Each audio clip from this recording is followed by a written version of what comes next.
YouTube, youtube.com/No Meat Athlete. That's where all the fun happens. Much better experience. Hey, Matt, how's it going? Good, Doug. How are you doing? Doing good. All right, we're going to pause for just a second and officially start here. Okay. All right. Hello, everyone, and welcome to No Meat Athlete Radio. Let's see. Smooth voice there, Doug. We're live on YouTube, and we're live in your hearts. How's it going, Matt? It's going pretty well. Psyched for a weekend, Father's Day coming up.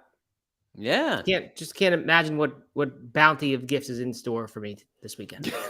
Are you a Father's Day person where you prefer, like, you view Father's Day as an opportunity to do something by yourself and experience like some like quality time of just whatever you want to do, or are you a family Father's Day person where you spend the day with your family? We do family stuff. I don't. That wasn't necessarily my inclination. Like when I first was having Father's Day, I remember suggesting to Erin, kind of joking, like, "Hey, I'm gonna go do this thing with myself," and she was like, "Well, that wouldn't be a very fatherly thing to do, or something like that." And from then on, we've done it family, which is fine. It actually is probably my preference because I get alone times now and then, so it's fine. But I don't know. What about you?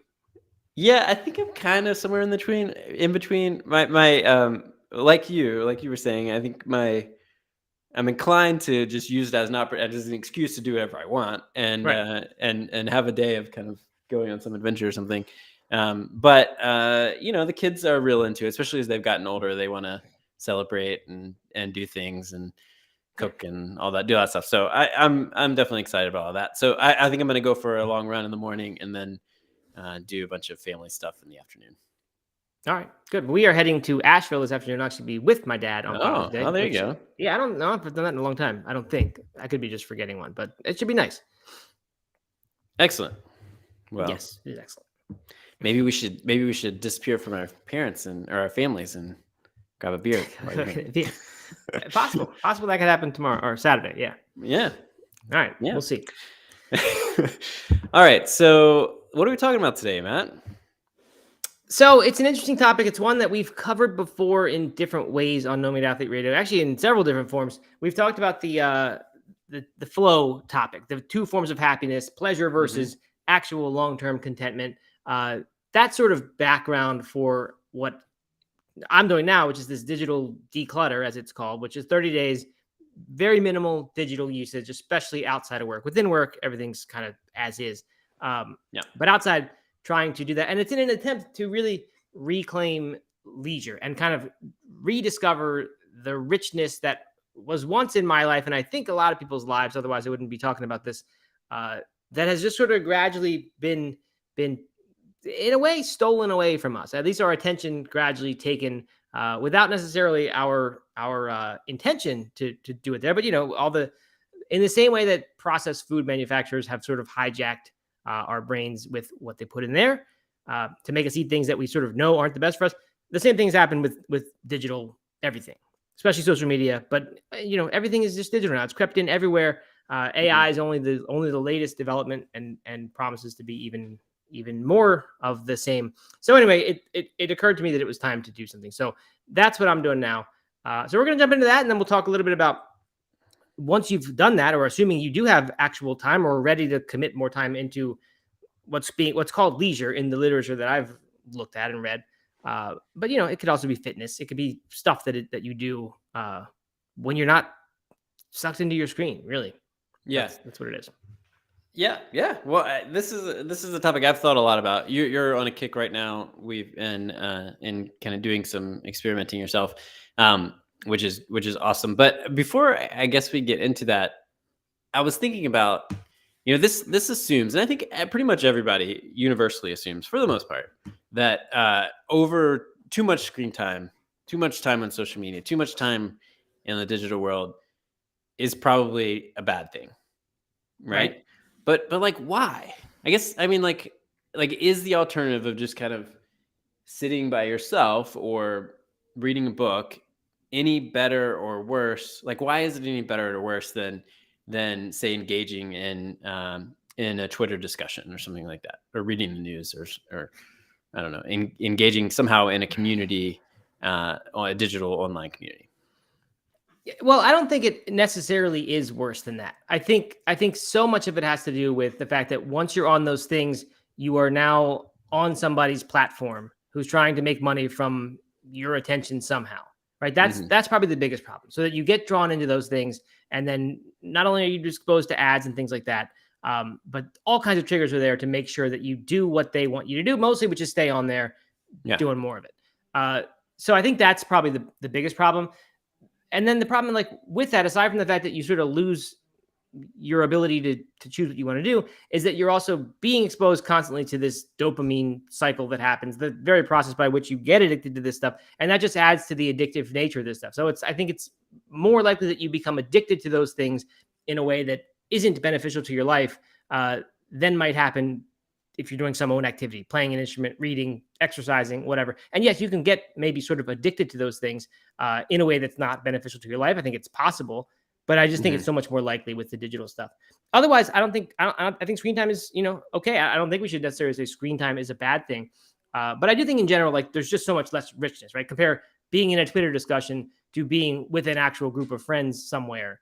Yeah. Like Yeah. Yeah. it's just an experience. Like we're built to have those experiences. Our brain is meant to have to interpret facial cues and do all kinds of stuff, and it's just so low resolution when that happens in a digital sense. And then you got social media with what it does, the polarization, the anonymity. It just, Hmm. these aren't as healthy, I don't think, as in-person real discussion. So I would say it is generally worse, but it's not like just by nature screen time must be worse. That's my opinion. Yeah. Yeah. I'm on the same page there. I mean, I think that technology and screen time can open a lot of doors and provide a lot of Yeah, enriching right. content and a lot of enhancement of your ability to do analog activities. Yeah, Um, an amazing amount, right? Like YouTube, uh-huh. like if you're committed to learning a new craft or just being someone who's handy and learns how to do lots of stuff, we have an incredible resource now with that and internet and being able to join groups of people that you could never do before. It's incredible. So I'm not at all saying we should get rid of this stuff by any means. Mhm. So, all right, when you talked about kind of chasing the dopamine hit, Hmm. you had a whole like outline here, and I'm kind of I'm diverging from that. So, if you want to change gears, just let me know. But like let's say you're playing a song, you're learning how to play the guitar, Hmm. and it's a very analog experience, like no digital anything. You're just kind of learning how to do it. You're learning the chords. You're looking at sheet music, doing the whole thing.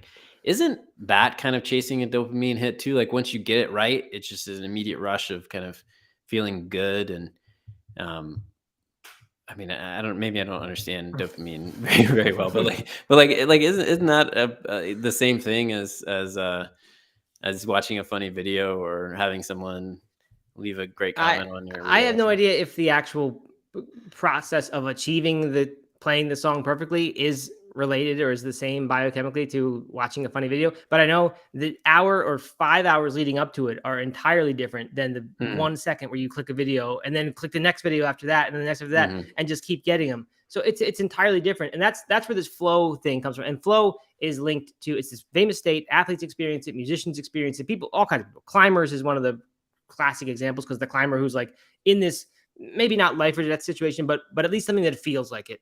And they've hopefully got the safety things set up so that it's not that, but like where they can only focus on that one thing, and it's challenging, and they're exhibiting a high level of skill at it. And you go into this moment. I don't, because I haven't climbed like that, but they go into this this state where time, seems to pass at a rate they don't even understand. I don't know, and it's hard, but at the end it's blissful. It's kind of like your singular focus is on one thing, and I don't know, I think it's a state that we're kind of meant to seek.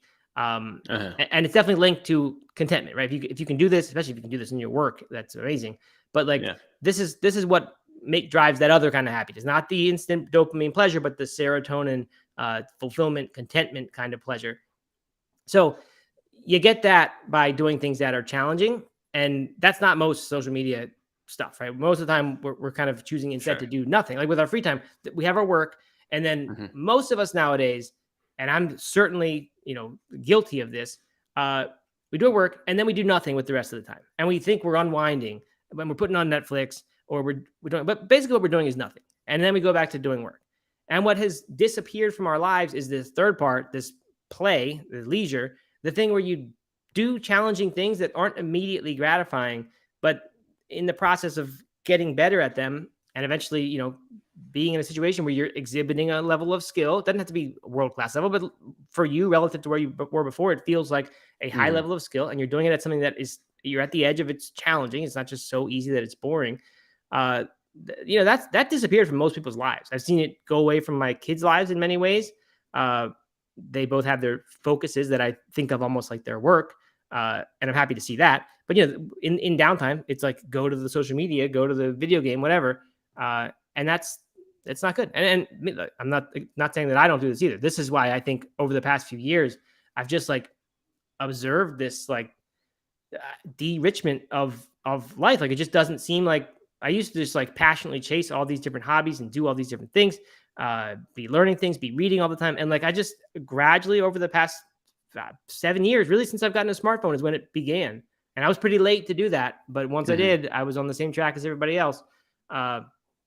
It's just sort of a gradual like lessening of enthusiasm for things. And I don't think I'm unique in that, but I don't know. It's possible that it's just me who's noticed that, but I have a sense that a lot of people are feeling that way, that there's a growing sort of angst and dissatisfaction with lives.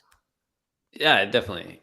Yeah, I think we're probably, as a society, way more depressed and anxious and and I think, but see, than we... and the funny thing is, and maybe this is a conspiracy, and it's all, the people who are making money from this are encouraging us to think this way. But I feel like most people think that we're all discontent because climate change or because social media is polarizing people and, just fighting and that everyone's just unhappy because of that. But like, it might, I'm not saying it isn't those things, because certainly they contribute. They make people less happy. But the thing that happens like every single day, all the time, is that we are just sort of pushed around, nudged throughout the day, through our food and through our devices, to just doing what people want so that they make money. And I think that's perhaps what's really behind everyone's unhappiness now. And that, for me, that's, again, not saying like this is a bad thing, because I totally think it's not, this technology. But it's what prompted me to do what I'm doing now and what we'll talk about today. Yeah. I think I'm in agreement with that. Yeah, I mean, we're controlled, right? We're controlled by, but part of that's interest, right? I mean, like, because what's interesting to me is the, say you're interested in video games, or say you're interested in running, and then you find yourself like being kind of pushed and nudged in different directions through like running apps and run Strava and like all these kind of things like that, the interest is running or nutrition. You're in part of some sort of meal planning community, Facebook community or something like that. But you're still being kind of like, I hate using like sheep, because sheeple is like has such a thing, but like you're still being kind of herded around by what the technology and the group thinks and stuff like that. But yeah, I don't know. Interesting. All right. Yeah. So this book is what kind of started this whole thing.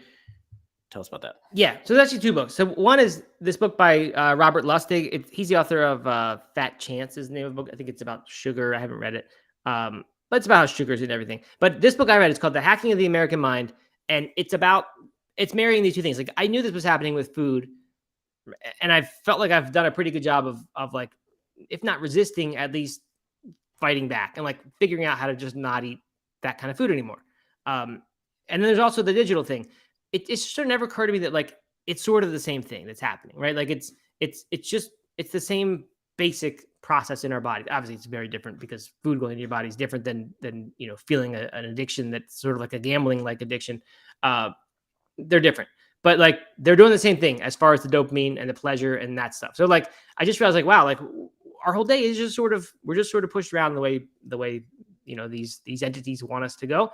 And so that was a really big thing for me. So that's a cool book to check out. But then what it did was inspire me to listen to, on this long car trip that I was recently on, this book called Digital Minimalism by Cal Newport. People know him. He's the author of Deep Work. I think that's probably his more famous book. And he's got some other ones too that are actually very good. But I'd read this before, And in it, I hadn't done the main thing he prescribes, which is a 30-day digital declutter, he calls it. And he doesn't call it a detox. He calls it declutter because the point isn't just do this thing and then you're like sort of better. And then, after another, 6 months or year of going back to the way things were, you do it again and repeat. It's more like the Marie Kondo magic of tidying up thing where you totally declutter everything. And then hopefully everything is different from then on, because now you've pulled yourself out of the system. Basically, you've experienced what life is actually like without all that. And then it's pretty easy. I shouldn't say easy. It's way easier to not get dragged back into it because you understand that, wow, like there was this happy sort of life that I used to have before all this happened. And so it's a process by which you then gradually reintroduce things and evaluate from that new perspective of having been mostly off of it for 30 days. You evaluate which things are really important to you and which apps, and it could be social media. Like, it's not like you then have to stay off of it. It's just you figure out which ones you actually want to do. So that's what it is. I'm on day 4 now of this digital declutter. And what it is essentially is get rid of all optional digital things in your life. And it's mostly talking about things that come to you through screens, through your phone, through the TV, through computers, of course. So, appliance electronics that are smart, like that's all fine. But if they've got notifications and things like that, then I think you do need to kind of watch out for them. But anyway, what I did was made a big list of all the stuff that I use. I thought of probably 25 things that are like I commonly use almost every day, and said, here's what is out, or like what I absolutely have to have for this limited use. But other than that, I'm not using it anymore. And so I'm on day 4 of that. It honestly hasn't felt like that drastic of a shift, but the main difference is that I feel like I have an extra hour each day when like I would otherwise just fill it with going on the phone and checking email or searching whatever I want to on the internet that I might be thinking of in that moment. And instead, I've started playing the piano again. The hope, of course, for me would be to do much more than that. Find new hobbies, things I haven't done before, because piano I've done in the past. But it's been cool. I wouldn't say anything life-changing, mind-blowing yet, which makes me think maybe I need to even be more strict and like get rid of more of the digital stuff. Because the reality is, like, during the workday, like I'm still on the computers the whole time. Yeah. So, it's not perfect yet, but I'm really happy. It definitely just feels better. I feel like my sleep is better. I'm going to bed. I just fall asleep earlier, and I'm getting more reading done, more piano done. So it's been good so far. And you're cutting out TV. Yes. So, but I didn't really watch that much TV, but every now and then I'll get in a kick where I'll watch it at bedtime, and just mindless old reruns of shows. So I said no more of that, and I haven't done any of that. But if I wanted to like watch because I'm trying to be a better soccer fan, because my kids are at a higher level of soccer now. I'm trying to like understand the game, and there's tons of documentaries I've got backed up that I want to watch on it, but I just never do it because there's those activities that are they feel like a challenge to get into and watch compared to putting on The Office and watching something I've seen 20 times. It's still funny. So like that stuff, I said I'm okay with it because that doesn't have an addictive quality to me. It has it's a challenge, and if I do it, then I feel good about that. So I'm okay with that. I haven't done it yet, so which just kind of makes the point that it's really not something that is addictive at all. But I hope I do. I hope I can watch some of that stuff. But so like the phone is still the big one. Like there are still text messages. I can't just give up texting, so I've just sort of put my phone in do not disturb. And then I see the messages, but I see them usually later, and it's fine. I'll still like search things on Safari when I think of something to search. And I'm wondering, like, should I kind of make a conscious effort not to do that during these 30 days and just like be okay with not knowing the answer to something? So, I don't quite know about that, but I think I could get better about that. If I could just like leave the phone up in my bedroom for the day, I think that would feel drastically different. So I'll probably get to that point, but right so far I haven't done that. Yeah. I mean, I think that if you want to do this, right, like that makes a lot of sense. And like, if you're, what if you had something that you wanted to look up, what if you wrote it down? And then if you still wanted to look it up at the end of the day or that's good. On Sunday or whatever, you go back and look it up and just batch it. Yeah. Yep. That's a good idea. And I've done something similar that I used to always use the notes app on my phone for stuff. And I've just started like doing that with pen and paper. And sometimes I won't be in a spot to do it. So I won't necessarily go make the notes, and that's maybe not a good thing, but it definitely keeps me out of the phone a little more. So, it's good. And then I mentioned on our morning show that with working out, like I used to just pull up the computer every time because that's where my workout is. Right. And I would end up staring at it the whole time in between all the sets. Now I just have a piece of paper, just printed it out one time. So there's a lot of efficiency to be gained as well if you're not always on your stuff. And another example of that is like the maps when you're driving around. incredibly useful part of having a smartphone, and probably the reason I went back to a smartphone, Yeah. because I actually went Yeah. Yeah. away from it for a while. But like, to get lost somewhere and realize that it doesn't have to be this way because you could have a map on your phone, that's Uh-huh. like the most frustrating thing. Um, Uh-huh. but at the same time, I've lived in Charlotte now for 2 years. I don't know how to get anywhere because I just use Yeah. maps, and like Mhm. I've stopped caring about where I go or even knowing where I'm going as directionally. And so like there's a redundancy, like you repeat that over and over. Like, why not just learn it one time and then not need that anymore? Yeah. Uh, I Yeah. don't know. Good point. So there's a lot of things that are like that, where like you realize we just always use a computer for something when we could instead do something else and only have to do it one time, and then you don't have to use the computer anymore. I'm notoriously bad at directions, and so pre like smartphone, Mm-hmm. I had a binder that I would print out everywhere I thought I would want to go from my house, and then from like other locations. And I had Yeah. this like huge binder of like Google Maps or MapQuest or whatever it was back in the day, Uh-huh. um, of like directions to get there. But if I got off the like map, I would usually be like so lost and had so much trouble. I called it the Dug Dug because Tom Toms were around at the time, but I couldn't afford one. So I mean, I think that's really actually a great thing. Like I was saying uh about the conversations. I think I said this here. Well, I haven't said this yet, but in that digital minimalism book is the idea that when you respond to a Facebook post with a like, you are giving one bit of information in computer parlance, compared to Mhm. who knows how many millions of bits when you actually have a conversation with someone and they hear a tone Right. of voice and you're expressing more Yeah. than just a yes or no. I mean, it's just so much more. And like, I haven't read this, but I assume it's true. We're meant. Well, I know that we're meant to know locations of things really well, and like a lot of the memory tricks. Like if you try to memorize a deck of cards, which I did during COVID, learned how to memorize a deck of cards in order. You do it by picturing your house or some very familiar location, and you go on a walk through that house. And at these different 18 stops, there's 3 characteristics at each one. And each one has to do with a card. So anyway, it that's beside the point. But we have a tremendous capacity for spatially remembering things. Like we are supposed to do that, know where stuff is, go to it, find it.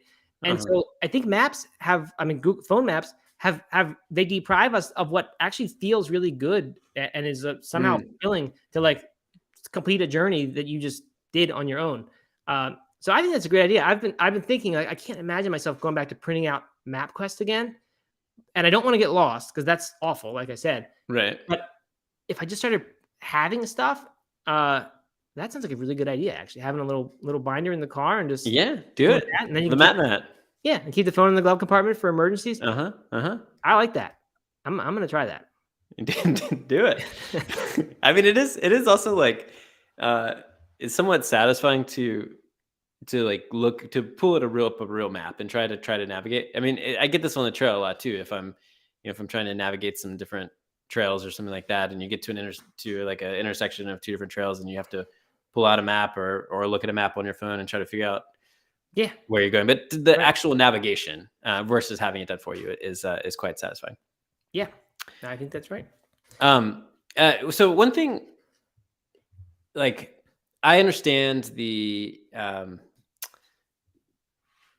I'm totally with you on the kind of decluttering from all the notifications and the dopamine hits that you're always trying to get with flipping through 15-second videos and that kind of thing. But like with technology, for me, this stuff that's something that I've struggled with. We talked about this on the podcast a little bit, but this is something that is a years long struggle for me. Is I have a really hard time um, like being in silence now. And it's Hmm. not that it's hard for me when I'm in it, but it's hard for me to get there. Like the default of if I'm in the car for 5 minutes, I'm putting on a podcast, or if I'm mowing the lawn, or if I'm walking, anywhere, or I'm doing some work that is kind of mindless. I'm always like having all this input into me. And the same thing, whether it's flipping through Instagram or a podcast or an audiobook or whatever, like I just can't like just be present unless Right. I'm talking to someone, Yeah. if that makes sense. And that I think is something that I've personally lost, because I used to love alone time where I was in silence and in my own thoughts. And now the default is for me not to do that. And I don't know, that just feels unhealthy, and it's something I miss.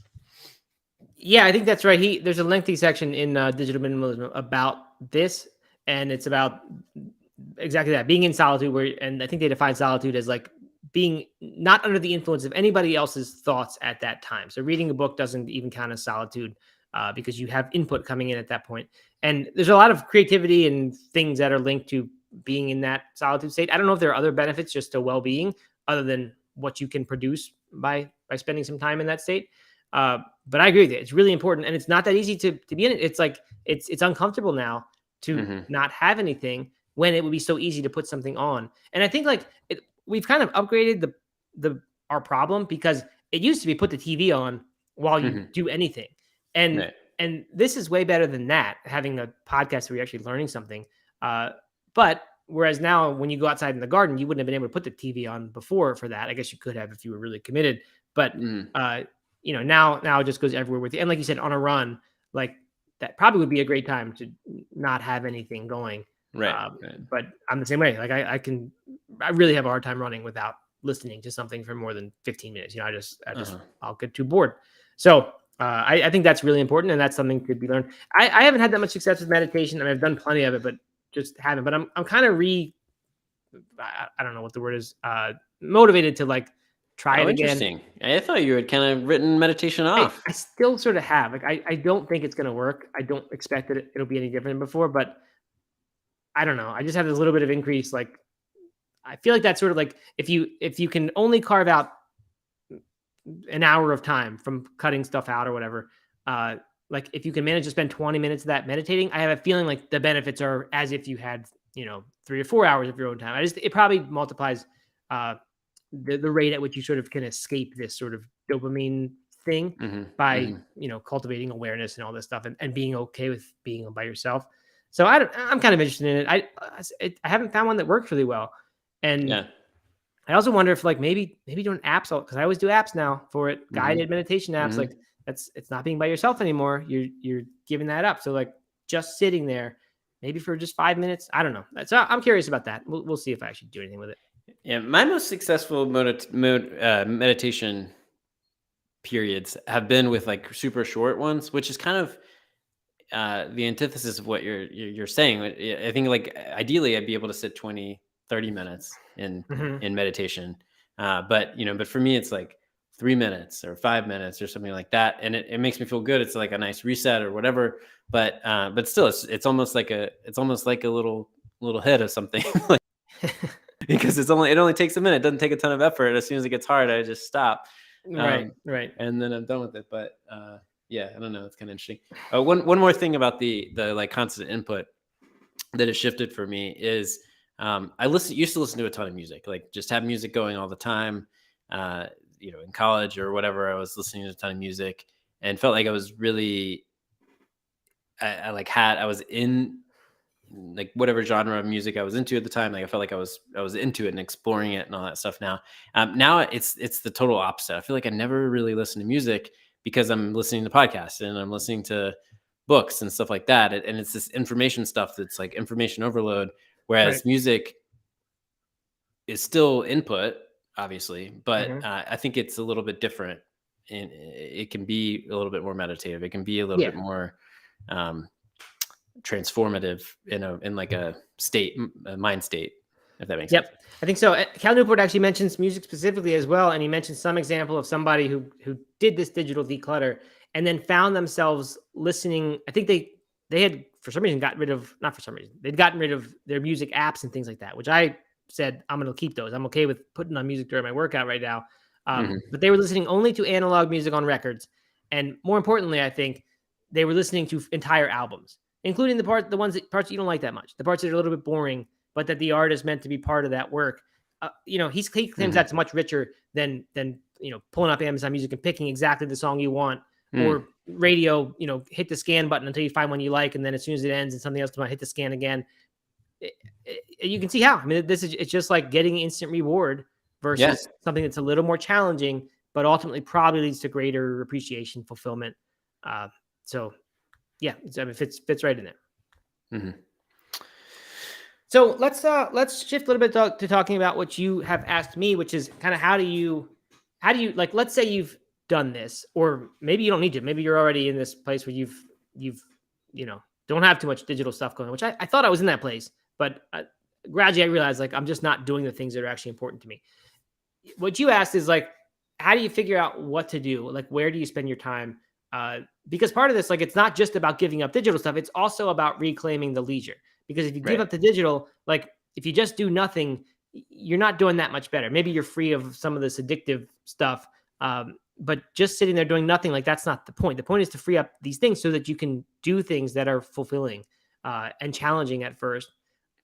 So you said, you're comfortable with running, for example, you do it all the time. Um, is it something that like you should just keep doing? Or is it important to start to vary that and have lots of interest and lots of things that you put your time into and develop skill in? And I don't really know the answer to that. But you mentioned Mike Wardian as an example of someone who does who doesn't do like a lot of stuff sort of well. He tries to do a lot of stuff really well. Yeah. So this is something I've been struggling with because there are several things that I have either dabbled in the past or and enjoyed and would like to kind of get back into dabbling in, or new activities that are just intriguing to me that I would like to try out. So some examples, I play chess once a week with a buddy. And I would love to play more chess. And I think I'd get a lot better at it if I played it more frequently. Same with drums. I'm in a band, but we meet once a week, and my drum set stays at my friend's house, and I never think about it or touch any sort of drum in between those. And or like woodworking, which I got very into for a little while and kind of have moved away from. And so right now, if I have leisure time, if I have an opportunity, if I have an hour or 2 hours, whatever, my default is just to go for a run. And I do that, and I'm real comfortable with it. I'm not an expert, or I'm not super skilled by any means, but I'm good at it in the way that it doesn't challenge me in the same way that doing something like learning a new drum riff or learning openings for chess would in a kind of a different way, if that makes sense. Right.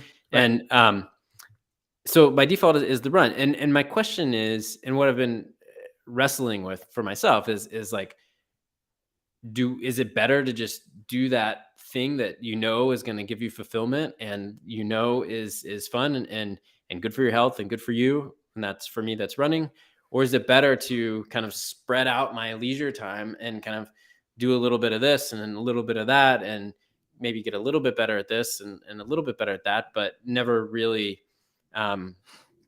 become great at any of them? And I don't know the answer to that. You mentioned Mike Wardian because I brought him up because one thing that I think he does really well is dive deep into multiple different things and really focus on those things and put himself into positions where he's kind of forced to get better at them. And he puts in that work for a short amount of time until he's pretty good at it. And then he can kind of move on to the next thing. Obviously, he's a professional runner, but he also is like a competitive pickleball player, semi-pro, maybe even pickleball player.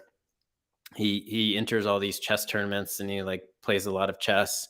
And, I think that he has figured out a way to have more free time than I have. And maybe that's, maybe that's just my own decisions, but he seems to be able to dedicate like multiple hours a day to different activities. Does he have kids? He does have kids. Yeah. He does. Wow. But he apparently only sleeps like 4 or 5 hours a night. So he does a lot of his activities at night after they've gone to bed. Okay. But I have a lot of respect for like, I would love to have all these activities, not just running, but several activities where I feel like I'm pretty good at them. Mm-hmm. And not just, a casual player, but pretty good at it. But in order to do that, in order for me to get really good at pickleball or chess or drums or whatever, I feel like right now I'd be giving up all the running stuff, and giving up all this other stuff.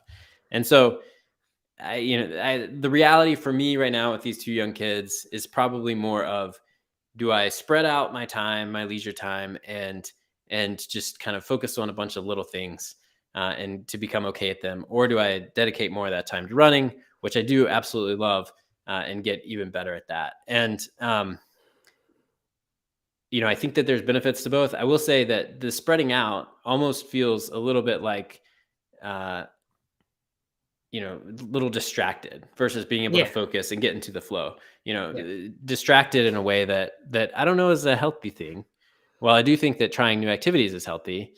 I don't know that it's all that healthy, or I don't know that it's any healthier than because of the distraction.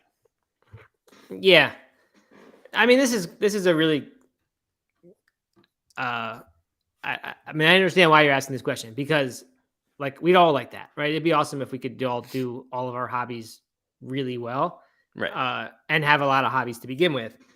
So, I mean, unless you're like Tim Ferriss and have all these hacks and or a professional. I don't know how much time a professional runner spends on their profession, but maybe it's only 3-4 hours a day, and then you're free the rest. I actually have no idea. But like you said, the time is certainly a factor. For me though, like I can't at all spread around my attention to different activities like that. Like it will turn into feeling like I'm checking boxes. Like if I have 5 activities I'm supposed to do, let's say it was piano and chess and I don't know, weightlifting, which I guess is different because it's like a fitness thing. But if you had all those, like it would be so hard to enter that flow state. And that's the big reason you do this stuff, is so you can get into that state where like the time flies by and you don't even realize it's going because you're just so engaged in this thing. So I don't know. To me, like it just would be really hard to have a lot of things. So I would tend to do one thing, but I do think like if you can carve out 2 hours a day for something, it doesn't take that long to get better than 99% of people at it. I mean, it's Yeah. Oh, you totally. can make if you spend a year, 2 hours a day of whatever guitar, say, like you get good. By no means world class, and you can't be world class at more than 2 things. I don't think most people aren't at one No. thing, right? So like to be really good, you talking about him entering chess tournaments and playing, but like to be a world class chess player, that's all you do. I think you can't do anything else, or you're not going to be world class. So you got to be making trade offs somewhere. Well, I mean, I think there's a difference between being world class and being like good at it, Yeah, for sure.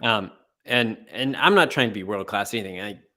I mean, I would love to be world class at something, and I hope that I'm getting there at a few things. But you're a world class dad, I'm sure, right?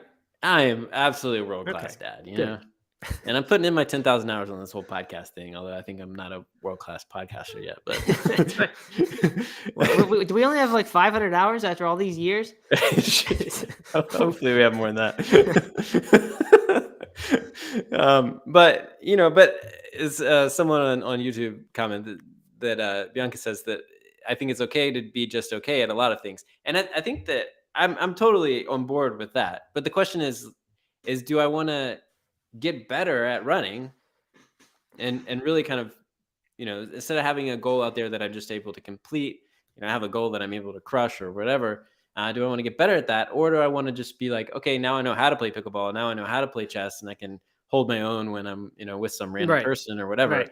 But or do I want to like get kind of good at it, and there's a lot of satisfaction in that, getting good at something. Yeah, definitely. I don't know. I definitely think having what you said, the first level of like being able to hold your own when you play with someone, right? It'd be nice to be able to be okay when you play golf with somebody and be decent at pickleball or tennis, and running, and also some maybe mental things that aren't just fitness.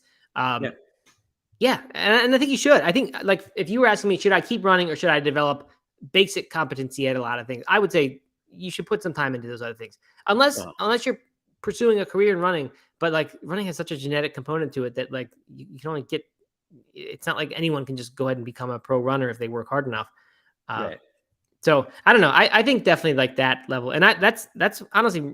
I mean, it's not motivating to me to get that like a very basic competency, but that's what I end up with from the dabbling I do, and spend 6 months on something and then move on to the next thing. So yeah, I think it's an important thing to get that. But yeah, I'm with you. I'd love to like have something that like I'm just really good at, of course. So that's partly what I'm hoping to get back to with this thing.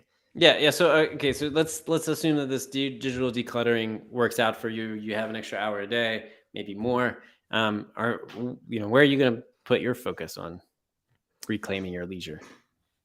The thing I would like to do that I have really never done is actually making stuff in the physical world. That's the craftsman idea, and there's so many, I think, good qualities that come from that. He does in the digital minimalism book, goes through profiles a few different people who do that and just talks about how awesome their life is basically. It'd be fun. I don't know. The thing is, I don't have any experience with any of that, like art. Nothing, like, unless you count music, and I can play a few different music. I have competency at several musical instruments, but not greatness at any of them by any means. So I could, I guess the closest thing I had to be able to do is I could get good at cooking things, and I can already do that pretty well. But like I just make other people's recipes, and that's okay. You're still executing it, so that's fine. I already do that one, but I would love to like make something. I just don't know what. I'm not a handy type. I can't imagine woodworking, but I'd love to find something that I produce and make and like do. I don't know physically. So yeah, I was going to music. say the two obvious things that come to mind for you are cooking, and like songwriting or something like that. Yeah. Kind of using some of your writing skills to writing a song as well. Yeah, I can do those things. But the thing is, like, that feels to me like the stuff I've always gone back to and try to do. I really like to like find something new because I do think new experiences, like totally brand new experiences, are so important.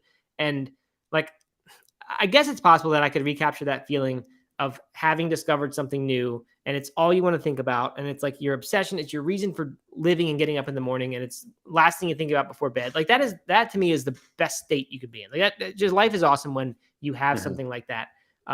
It's hard for me to imagine that I'm going to get that again with these things that I've gone through several different 6-month periods of like being really into, you know? So I'm actually trying to reach out and find new things, which I haven't tried to do in a long time. I haven't made any progress. I've just been thinking about like what might do.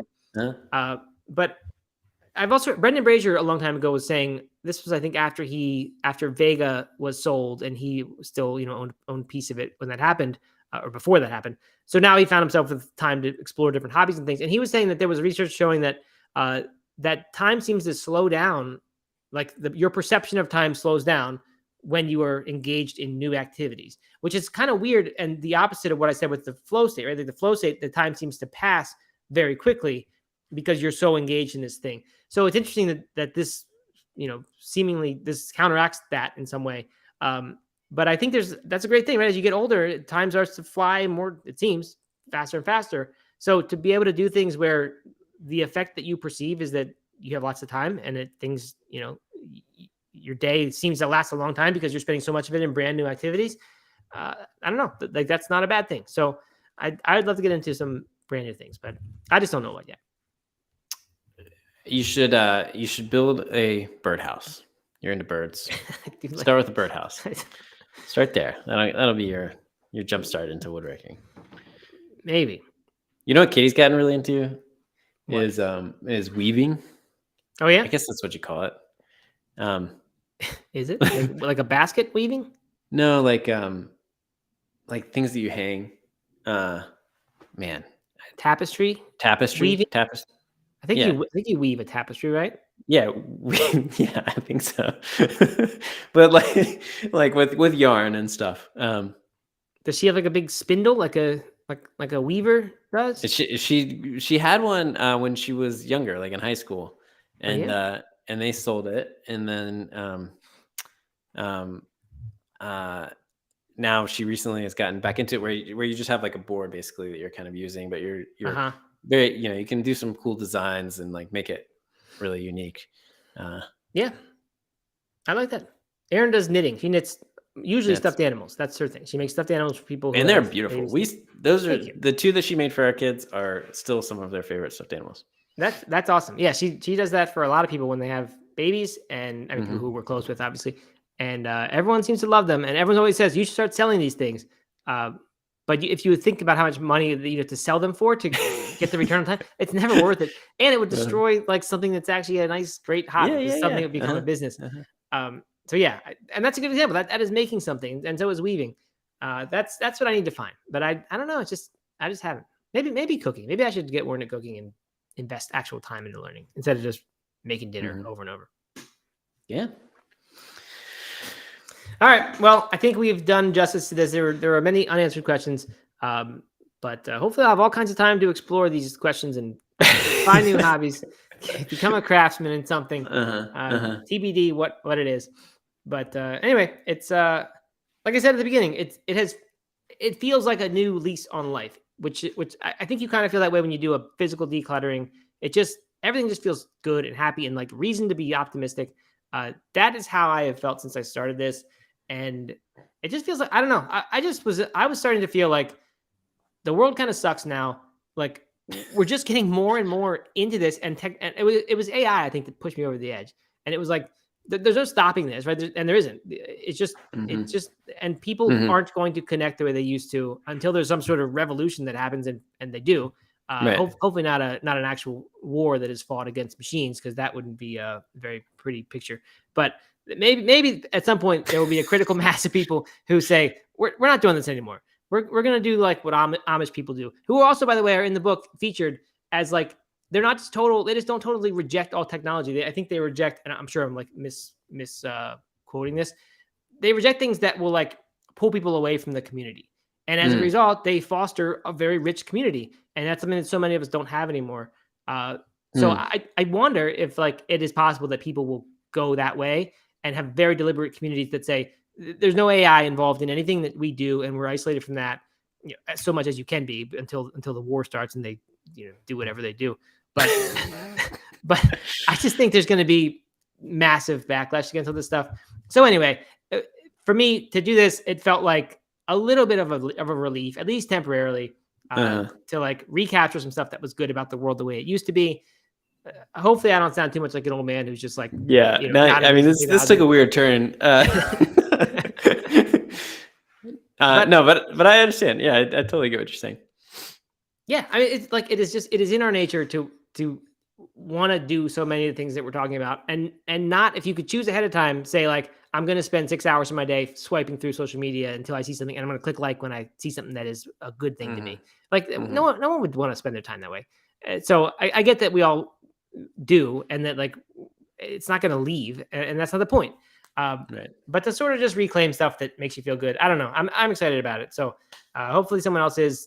That one book is Digital Minimalism, I mentioned. The other one is Hacking of the American Mind. Both very interesting reads if you're looking for something to read this Father's Day weekend or in the future. One thing I meant for us to get into and forgot was like VR, virtual reality, or augmented reality, the new Apple glasses that that incorporate real life and all this stuff. I mean, like, to me, like that's a step way further than I'm comfortable with at the moment. I know. And I don't really want a world where everybody's walking around with these giant glasses on and seeing things that you can't see, interacting in a way that as if you're talking to each other. I've heard it said though by a cousin of mine who used to work at Google, and he said, this was 10 years ago now. He was like, we're just in a really awkward phase with technology right now. We're developing it. We have these things, but we have not at all figured out or even prioritized making it go into our lives well. Right. So like VR right now is everyone walking around with goggles on so that I guess with the new ones, you can see out also what's going on if you want to, because there's like a clear screen that you can see. I don't know. I just saw a picture of them. But eventually it's going to be in our heads, which is even weirder. But I think maybe eventually it will kind of come full circle, and this stuff will be designed, and we'll be able to like be good humans while also benefiting from really cool stuff. So I hope it gets there. I don't know. That would be ideal, is if we could. The original Google glasses were like actual glasses, right? I remember that, and then it just bombed. I don't know why, but because that was definitely a step too far. But the Apple one, what's interesting about the Apple ones is it's not, you can't actually see through. They have cameras everywhere. So if you're looking at the person wearing the glasses, you're actually looking at a camera of their face. Oh, wow. Okay. And the same way going out. And so, which just makes it that much worse. Cause like, what if the camera goes out? I don't know. It's like the whole thing just kind of, I don't know. It's too much for me, but yeah, I don't know. I mean, I'm definitely not, and I hope this goes to show people that I'm not just like a crazy old man now. I think it's really cool. I think there's probably potential to have a whole lot of really rewarding, fulfilling activities with that, where it really feels so much more like you actually are with people. And in a way you couldn't be before, because now you can do it with people in other countries, or you could be in wherever. 100%. Yeah. So that, I mean, super cool. But I hope it gets prioritized, this thing. And there's always gonna be that problem, that attention economy thing, right? That we're like, when they want our attention, they're incentivized to have us stay on that and do things and be hooked in, be addicted. And I don't know how you get around that, but hopefully people will figure it out. Yeah. I'm sure we will, or we won't, and we'll all just kind of continue tumbling down into the virtual abyss. Right. Lori, I will go out on this. Lori on YouTube suggests that rock tumbling and polishing is a fun hobby to get into. I got a rock tumbler once, and I for the kids, and then like we did it and then we went away and we ended up, they were in there a week longer than they were supposed to be. And I was like, well, they're gonna be really shiny. And then came back and opened up and they were gone. There was no rocks. There were these tiny little like, It like ate the rocks. because yeah, like that's how it works is it polishes them and they, little pieces get removed. And over time they just polish down to nothing. So that was an expensive mistake. We have not rock tumbled since then. Oh, no. It takes like a month to do it. Oh, really? Yeah. Huh. It's not a quick thing, not an afternoon activity. No. All right. Well, this was fun. It was good to cover this a little deeper. Yeah, something a little different. Yeah, hopefully everyone liked it. So this goes out to No Meat Athlete Radio listeners, of course. There are a lot of plant-based morning show people who are here live with us. As usual, the ad for the plant-based morning show. If you are listening, if you like No Meat Athlete Radio, check out the plant-based morning show podcast feed. You'll get that the same way you listen to No Meat Athlete Radio. But 2 new things you can do. You can go to the live version of the plant-based morning show, which is a daily show. Right now in the summer, we're doing it 3 days a week, but usually it's a daily show. We cover headlines. It's fun, a much lighter, goofier thing than this, more audience interaction. That's every single day. Well, Tuesday, Wednesday, Thursday right now. Otherwise, it's every single weekday. So you can get that on those podcasts, but then you can come to that live on youtube.com/No Meat Athlete. And then when we do these No Meat Athlete Radio episodes, we are also doing them live. So again, youtube.com/No Meat Athlete. Go there, subscribe, and turn on notifications so you can actually join us live. That's right. It's the place to be. And the Discord, nomeatathlete.com/Discord. Join the community. It's fun. And it's free. Yes. All right. Happy Father's Day, Matt, and to Thank any you. other fathers out there listening. And have a great weekend. All right. Sounds good. Goodbye, everyone. All right. Bye.